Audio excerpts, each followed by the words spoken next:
Hi guys, and welcome back to World of Tanks, and yeah, it's been a while, I do apologise for that, but I'm going to be taking a look at the Fortress Ferdinand. I will just mention briefly in the sort of gameplay bit why I've been a while away, but I've just not been particularly well over the last week or so, unfortunately. So anyway, yeah, Fortress Ferdinand. I did say in one of the last reviews I did about reskins and stuff like that I'm not going to keep going on about them. You know, we know what it is. There's no point. Otherwise, basically, I'm just going to end up moaning in every video, and you know, apart from that, it's just going to drive me crazy. So I'm just going to focus on the tank itself and its performance and just do it that way. You know, as I said, I could keep moaning about it for a long time. Everybody can see what it is, and that's it. So anyway. Fortress Ferdinand, the latest of the comic book tanks from the new World of Tanks comic series Citadel, and yeah, it's a Ferdinand. Yeah, so I'm just going to cover it very briefly here. I wasn't even going to do a garage review on it because of what it is, and just do gameplay, but I will do a very sort of quick, brief overview here. So yeah, what we have is Ferdinand. It's essentially the sort of midway of the tech tree one. So obviously the tech tree one, when it's stock, has a long 88, and interestingly enough I've been doing a lot of research about the Ferdinand as well, just to see if they could have done anything different with it as opposed to what they did. And the stock Ferdinand is actually the real life Ferdinand, and after that in the game it's just pure fiction. So it never got a 10.5 as far as I can figure out. Never got a bigger engine other than 600 horsepower, I think it was. So anyway, so yeah, we've got a Ferdinand that's sort of in the midpoint, because you start with the long 88, you finish off with a 12.8 centimetre, and in the middle you've got a 10.5 as well. It does have slightly more horsepower than the Ferdinand does at that point. The Ferdinand goes from something like 600, 670 to about 870, I think it is, on the final horsepower. This has 700, so it has 30 more horsepower, but it still is slower than a normal Ferdinand, which has a power to weight ratio of about 12.52 ish. And that was from memory, so if I've got that right, I'm going to be quite impressed with myself. Oh, 12.58, so close. But yeah, it does have a slightly reduced power to weight ratio. So the Ferdinand, which, I mean, let's face it, isn't known for being the quickest vehicle. It is slower than that. This has a power to weight ratio of just over 10, I think it is, yeah, 10.55. Other than that, the forward top speed reverse, the same. The hull traverse has been reduced by 1 degree. Coupled with the slightly smaller engine, does make this feel as though it turns a lot slower than a regular Ferdinand. And as I said, I'm just going to try and concentrate on the sort of performance-wise thing of this. And other than that, that's about it that's been done to it, basically. So 30 more horsepower than a mid-upgraded, a sort of midpoint tech tree one. Obviously a lot less than a fully upgraded one with that lower power to weight ratio. Gun-wise, the only thing I can see that's been done is accuracy has been increased from 0.34 to 0.33.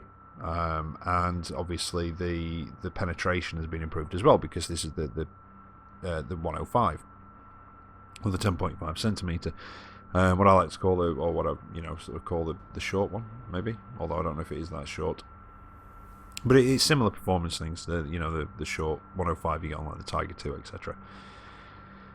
So rate of fire is the same as it is on the Ferdinand with this gun at 7.32. However, the penetration has been buffed from 200 to 234. This does see tier 10. The Ferdinand with that gun was very frustrating in tier 10 matches. In fact, almost impossible to use in tier 10 matches, and it was quite, it could be irritating in tier 9. So yeah, it has had its pen increase to 234, which I think, again from memory, is about 10 less than the Tech Tree Ferdinand with the 12.8 centimetre gun that it gets as top. It's also had its premium one buffed from 244 to 294, so it has had a buff in pen. Interestingly enough, though, they've not gone for the option, which they quite often do with these tanks when they sort of bring them out with a lower gun on them, and they buff the pen and quite often then stick it as APCR as standard. They haven't done that with this, so it still uses AP as standard, but it's just got 34 more pen than the same gun on the Tech Tree one, which is a bit odd.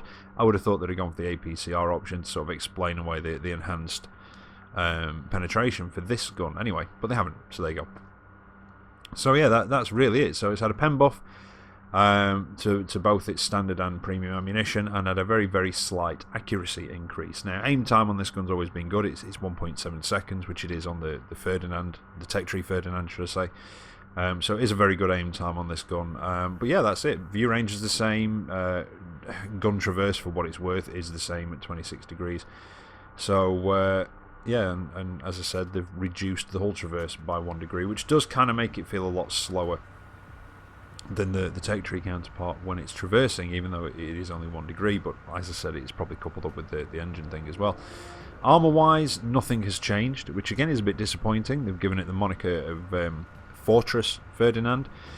So although, you see, with making it that bit slower, I think they probably could have got away with, and you know, this is just my opinion. I don't know it all. I just, I look at this and I think, well, what could they have done? And obviously they've stuck, spare road wheels on it, which are big, thick chunks of steel. And if you look at the plates on the front, each of those plates, you can just see the gap between them is supposed to be 10 centimeters, giving you the 20 or the 200 millimeters of extra armor. Now those road wheels do look fairly thick, maybe, I don't know, at a conservative estimate, maybe 7 centimeters, so 70 mil. They could have had it so they added a little bit of extra armor to the front. Do bear in mind, that may have made it a bit overpowered in Tier 8, possibly. But then again, it is slower, but it would have just given it a little bit more of something to earn that Fortress nickname, because their sort of tagline is something like, I don't even know what the tagline is. I know it's got unbreakable in there, and it's like, yeah, not really. Because, I mean, the Ferdinand, not just this, the normal Ferdinand does sort of bring, highlight other issues with the game at the moment. The fact that a lot of people say armour is just pointless in this game, because people just load the gold and negate your armour. So there you go. But anyway, that's a whole other video and a whole other issue. So yeah, there you go, the Ferdinand. I know I've not covered it as extensively as I normally would, but I really don't see the point. I've covered the important bits, which are the changes, that buff to the armour and what have you. One of the things that I've seen on Twitter, people saying, is that it's not going to be able to stand up in Tier 10. I was a bit dubious myself, because I don't know. I was just a little bit dubious when I saw that it had the 10.5. But after playing in it, looking at the pen buff and everything else, and being in a Tier 10 match, I held my own in a Tier 10. So yeah, although I do kind of wish it had that extra oomph of the 12.8. But yeah, other than that, looks-wise, I think it looks quite nice. It's quite nice and nicely done. These comic book tanks, they are normally quite nicely done, though. They do normally look quite well. Apart from the fact, and nothing against it, but the barbed wire around the top does kind of make it look like it's wearing a sweatband, around its head. So yeah, it does make it look a bit odd. But yeah, apart from that, I quite like the look of it. I quite like the extra road wheels. But again, it would have been nice to see those as extra armour. I've said before that I think we need to see some consistency with these extra gubbins they're adding onto it. The extra road wheels, sandbags, etc. Some come out and they act as spaced armour, others come out and they don't. So we need some consistency. I would prefer it if they all acted as spaced armour. And then recently they've all not been acting as spaced armour, so they've been brought them out, with these extra gubbins on, and they've just been ignoring them completely. They're not acting as spaced armour, so I really hope that's not the precedent they've chosen to go down. That's not the consistency they've chosen to give us, because I really would like them to be extra armour. And I don't think it would have made it too bad, because they are only in places, but it just would have given it something extra to earn that name of Fortress. But anyway, anything else to cover? This is the press account. I'm not going to cover skills. The Ferdinand's been in the game for a long time. You basically want the same skills on this as you would on a regular Ferdinand. You do get a crew with it that comes with pain tolerance, big whoop. So swap that out for 610 straight away, basically. That's my recommendation. Equipment wise, because it's got the 10.5 and it does have an excellent aiming time anyway, I've basically just given it a gun rammer. I've given it coated optics, because the way I play my Ferdinand, I like to be more up on the front line. It can be a bit of a hindrance in Tier 10 matches, because you are having to get a bit closer to spot stuff, whereas binos you could sit a bit further back. But that's just the way I play it, and I didn't go for the gun lane drive because of the excellent aim time, and I went for vents instead, just to give everything a bit of a boost. But it's your personal preference. It's how you play the Ferdinand, if you like it. And I do like the Ferdinand myself. But anyway, let's get into the gameplay and I'll talk a bit more about it over that. Right, so here we are for the first of the replays. Bonuses, by the way, and I forgot to turn my phone off. There you go. Yeah, bonuses, by the way. 55% silver and 15% XP. Now, here we are. It's quite a hefty tier 10 match, actually. Just over half the team are tier 10s. And as we can see at the top of the screen, the matchmaking balance is working perfectly, as over half of both teams are made up of tank destroyers. Well, is half of our team? Yeah, just about. Oh no, not quite. But anyway, over half the enemy team is. In fact, nearly 2/3 of the enemy team are TDs. But anyway, regardless of the fact that the matchmaker is working as intended, yeah, as I was saying, I'm gonna, just taking that out of the equation, taking the reskin thing out of the equation, and just focusing on the tank's performance. You see, I quite like the Ferdinand. And I know it's not everybody's cup of tea because it's a sort of big, heavy, slow TD, and it's not everybody's sort of thing. But I really do quite like the Ferdinand. And it's one of those things that, we've not had a sort of premium version. I mean, I suppose in a way you could almost argue that the Yak Tiger 88 is kind of similar in sort of strength-wise frontally in a way. But obviously that's got an 88 on it with a ridiculous rate of fire and DPM, etc, etc. But with this, and you see, this is the thing, I do like the performance of this. I do genuinely like this tank. I like its performance. However, if you think I'm going to pay over 13,000 gold for a Ferdinand, you're very, very much mistaken. I do like the Ferdinand, and I do like the performance of this tank, but again, I still think it's quite expensive for what it is. And over 13,000, they're just getting more and more expensive. But yeah, that's besides the point. Performance-wise, I do like it. It does, or it can hold up in tier 10. There is still going to be stuff that you're going to struggle with from the front. I mean, I was in a tier 8 match and I was struggling to pen a bloody VK 1001P. The tier 8. Frontally, I mean, I only got the front of his turret and his commander's hatch, but I kept bouncing off his commander's hatch. Head switched premium because I didn't have any other choice, and even then it sort of bounced the odd one and sort of missed as well. Even with that improved accuracy of 0.33, it kept missing.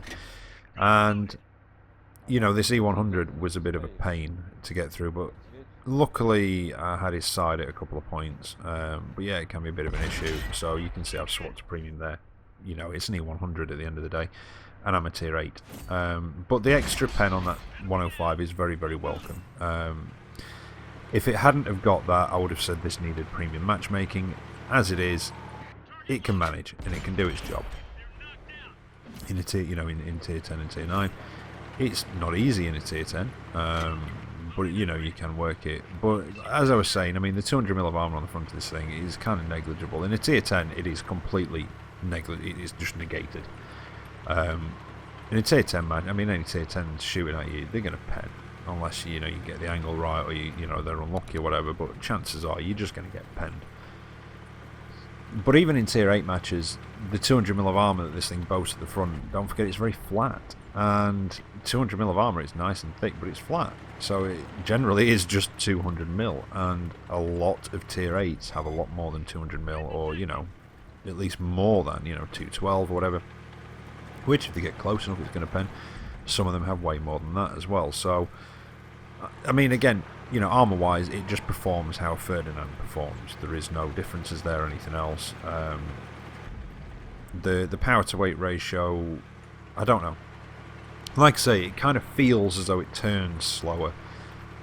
A lot slower than the 1 degree less hull traverse than it shows on paper. And I think some of that is down to the power-to-weight ratio, because obviously if you've got a weaker engine, it simply can't turn the tracks as fast to turn the tank. So maybe that comes into it. Maybe I'm thinking too advanced and technical for the game engine on this game. I'm not. In fact, that's something I'm going to have a word with, actually, and see if that is the case, whether sort of the power-to-weight ratio of these tanks does affect their traverse as well as what it actually dictates or says is their traverse rate. That would be interesting to look at. Maybe it's a bit too technical and advanced, and it's it's not a simulator at the end of the day. It's not a simulator at the end of the day. It's more of an arcade tank game. But anyway, so yeah, I do like this tank. I like the aim time on the gun, but then again, it's the same on the Tech Tree Ferdinand with this gun. But that extra pen is nice, and it does make it competitive and viable, or more competitive in the higher tier matches than a Tech Tree Ferdinand with the same gun. But again, it's just like I say, I like it. I like its performance. I've liked the other comic book tanks, and I've got all of them. I've not bothered with the Kraft's Panzer IV, and it's like part of me, sort of the collector part of me, wants to get this because I've got nearly all the other comic book tanks. Again, apart from the Kraft's Panzer IV, I'll probably pick it up free in an op by the end of the year or something like that. Like the other ones I've been. But the other part of me, like as I said before, just thinks paying that much for a Ferdinand is just no, thank you. And and again, I'm not trying to tell you what you can and can't spend your money on. It's yours at the end of the day. These are just my opinions and my sort of thoughts on it. But there is part of me that, as I've been playing in this tank today, and in fact I've got an example of it actually in the next match. Now, DPM wise, and these are rough figures. The Tech Tree Ferdinand with 12.8 centimetre. In fact, no, not even rough figures. I'll give you the proper figures. Or will I? No, I won't, because I can't remember what the rate of fire is. There you go. But anyway, in fact, yeah, I'm going to pause it. I will. And through the magic of editing, I'm now going to look a little bit more professional than I just have for the last few seconds. So yeah, DPM wise, this is 2,342.4, same as the regular Ferdinand with the same gun. Whereas when you get the 12.8 centimetre on it, or the 128mm, depending on which way you want to look at it, your DPM actually goes up to 2,513.7. And even though that has a longer reload time, the extra damage does give you that extra DPM. And there have been times in this where I've just wished that I've had that extra damage rather than the extra rate of fire. And again, there's an instance in the next one where that really sort of comes into effect. So, I mean, that's one of the things about the Ferdinand is it's got with the 12.8, it's got 490 alpha damage. And so even in tier 10 matches, if you can stay out of the way and not be seen and use somebody else to spot, that sort of damage, it even can make some tier 10 sort of sit up and pay attention, as if, what the hell just hit me. Whereas with the 320, yeah, I can't help but feel at times that lower damage has cost me damage to my tank, and possibly, even caused my death at some point. Yeah, it could be argued that it kind of has caused my death. The kind of thing that, God, if I'd have had the 490 instead of the 320 damage, they'd have been dead. And, I wouldn't have taken that hit, or, that wouldn't have happened, or whatever. And it's just one of those things. And it does mean that you do have to play this ever so slightly differently than you would a full upgraded Ferdinand. With part of that, obviously, due to that slightly decreased power to weight ratio, you can't manoeuvre quite as quickly. I mean, top speed wise, you can. If you're on level going, you're probably going to get up to the same sort of top speeds as a Ferdinand, and then it's there. But let's face it, there's not many of these levels that are, not many of these maps that are all perfectly level, perfectly level ground. So you can notice it going up the hills a little bit. But yeah, I don't know. I mean, what else is there to say, really?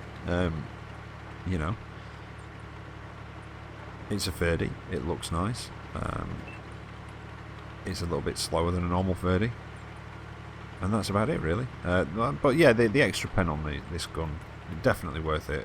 As I said before, if it didn't have that, it would definitely need preferential matchmaking. And it could be argued that maybe they should have given it preferential matchmaking.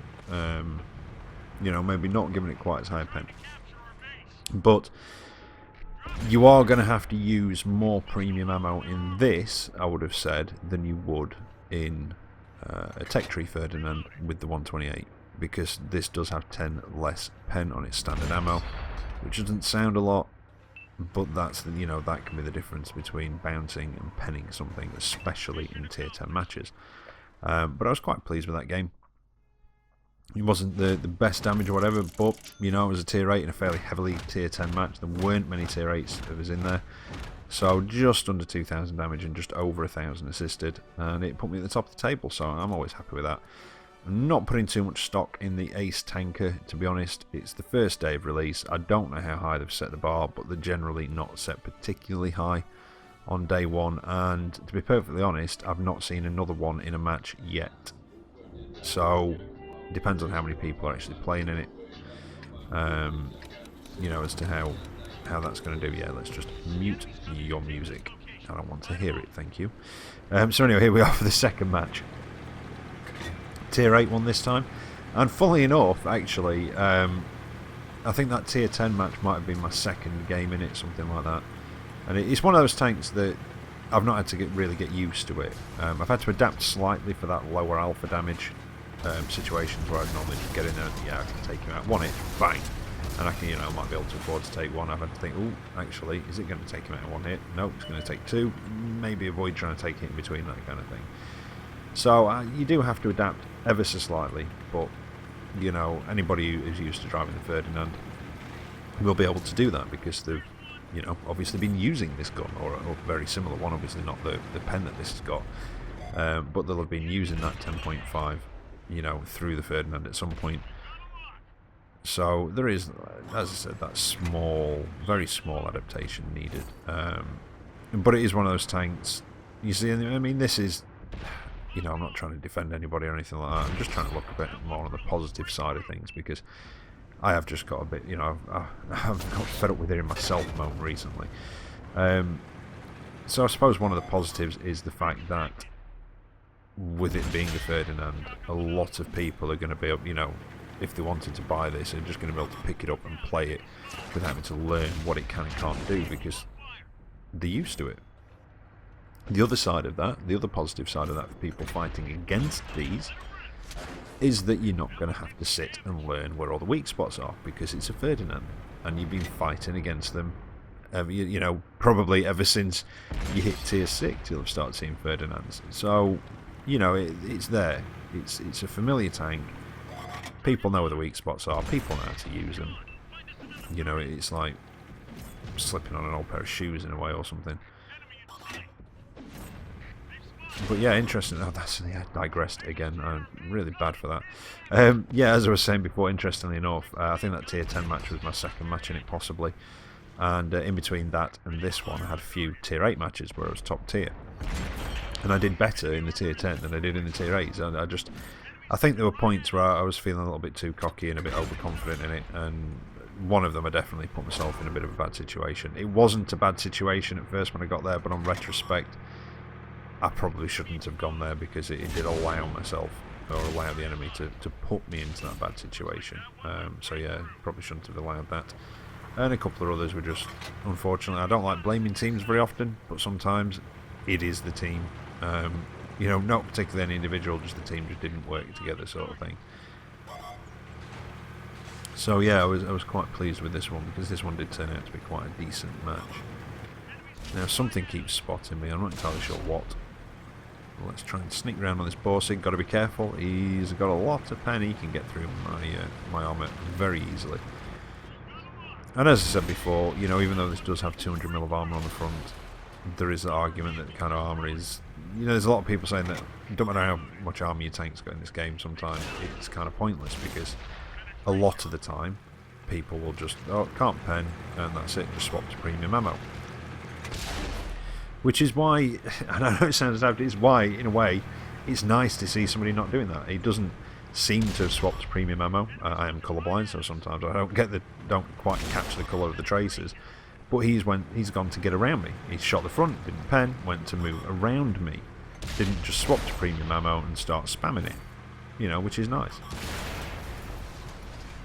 And again, it's that sort of situation if I'd have had the 490 damage, I probably wouldn't have been able to put as many hits into him, but I wouldn't have needed to. I might have got that kill and maybe taken less damage from him in the first place, because I think I'd already put a hit into him earlier as well. So instead of, you know, doing whatever damage it would, you know, maybe add another 100 damage onto that, and then another 100 for the, even though it's more than that, you know, this is 320 and that's, you know, 490 alpha, so you're looking at 170 more average damage per shot. But yeah, in some cases it kind of does make you wish for that heftier lump of damage. And it is kind of unusual, well, I say kind of unusual, it's a lot of the time when you do get those big chunky ones, you know, the big chunky damage, they quite often have maybe a slightly less DPM than the gun before it, which had less damage but a higher rate of fire.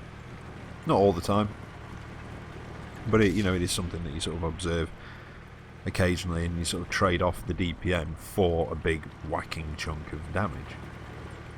But this doesn't really. Like I say, the 12.8 centimeter on this has better DPM than this does. And yeah, took a hit then. And again, I wasn't quite sure whether he was using standard or premium rounds there. He seems to be going straight through the front though. But I think I'm going to reload before he did, and I did, thankfully, and went straight through the front of his turret. I did say earlier as well, by the way, that I would say, you know, about not being particularly well. I haven't been particularly well over the last week or so. Nothing too serious as it turns out, but I was just experiencing some of the things that I did last year just before I had that minor stroke, unfortunately, which they still don't know what caused that, and they're still kind of just putting it down to possibly coming off that medication, but who knows. But yeah, so, you know, just headaches, feeling quite tired and lethargic, and just sort of went to the doctors, and they weren't concerned, but they just said take it easy for a little bit and try and avoid anything that sort of stresses me out.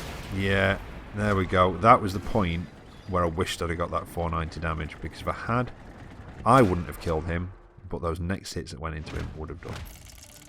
So yeah, I just had to avoid stress, which meant, well, the tanks was out the window straight away. Yeah, there you go. Anyway, I'm feeling a lot better now. Still a little bit under the weather, but a lot better than I have been, and hopefully getting back on track. And I've said that a few times, and I don't know, I've been stressing about that as well, about, you know, my channel and getting videos out, just stress. But anyway, back to that, just over 4,000 damage. So yeah, you know, you can't do that in a crap tank, really, can you?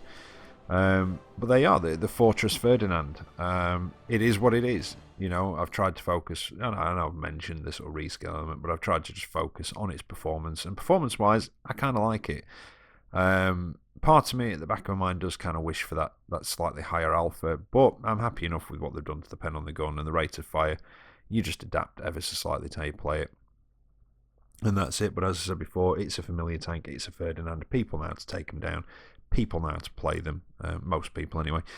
So that's why I didn't bother even looking at the armour, because it is all the same. You know, it is exactly the same as a regular Ferdinand. You know what you're doing. You know where to hit it. Hit it in the upper superstructure from the side. You're probably going to hit, you know, ammo rack. But there you go. Anyway, I hope you've enjoyed that one. I will endeavour to be back with a video tomorrow. And until then, take care of that. I'll catch you next time. See you later.